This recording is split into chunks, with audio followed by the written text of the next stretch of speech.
Hi, hello po sa inyong lahat. Isang mapagpalang araw ho ng Lunes sa inyo. Kamusta na ho kayo? Sana ho ay nasa mabuti kayong kalagayan saan man ho kayo naroroon. Ngayon ho ay August 17, 2026. Araw ho ng Lunes. At nagbabalik ho muli itong aking YouTube channel na Eric's Vlog.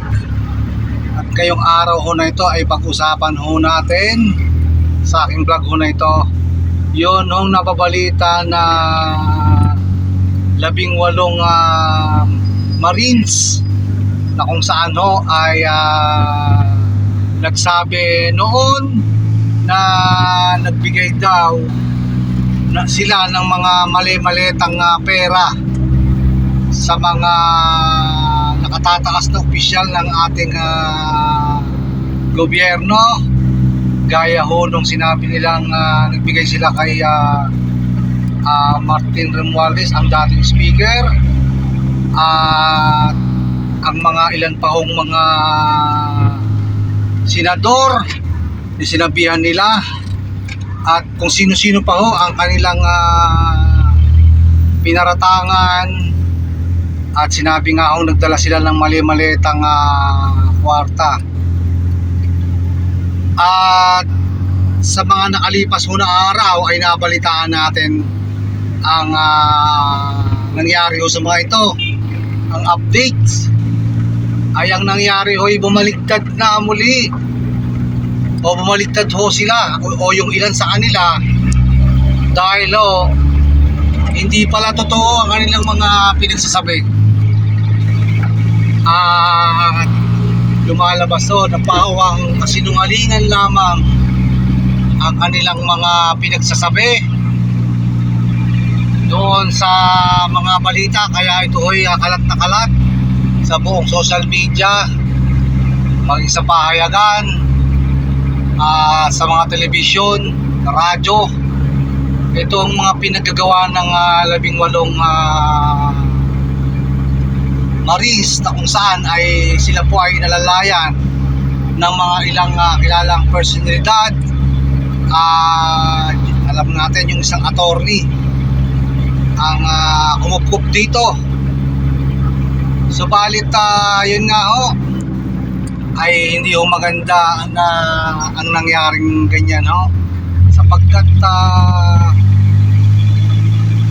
sa simula pa lang ho ay alam na nating may bahid na kasinungalingan at hindi totoo ang mga pinagsasabi ng mga taong ito. At ngayon ay inamin na nila na sila pala ay na-opera ng malaking halaga para ho sabihin ng mga bagay na ito. At kamakailan ho ay nabalitaan natin ay problemado ho sila doon sa mga kasong isinampa sa kanila dahil wala ko silang pangpiyansa. Yun ang masakit doon. At ang hindi maganda dyan ay niloko nila ang sambayan ng Pilipino dahil sa mga pinagagawa ho ng mga ito ay talaga naman ho sa simula ho ay talagang nakita ko na ho at naramdaman ko na yung mga taong yan ay hindi talaga nagsasabi ng totoo. At parang sila ay na set up lamang, nagoyo ng mga ilang politiko para ho gawin ang kanyang mga bagay na yan.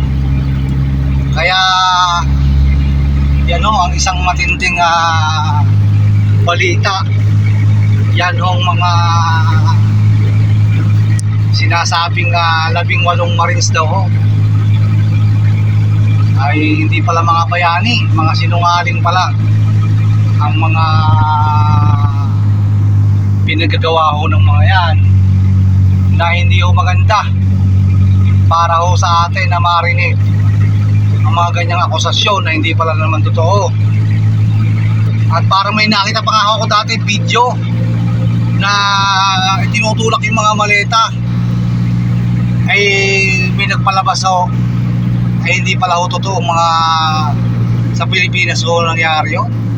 Yun pala ho sa Thailand, yung tinutulak pala yung mga maleta at isinasakay ho sa ibang pagdadalhan nila. Eh ang nakita ho natin doon yung damit, ayan nakaprint ho dito yung mga letter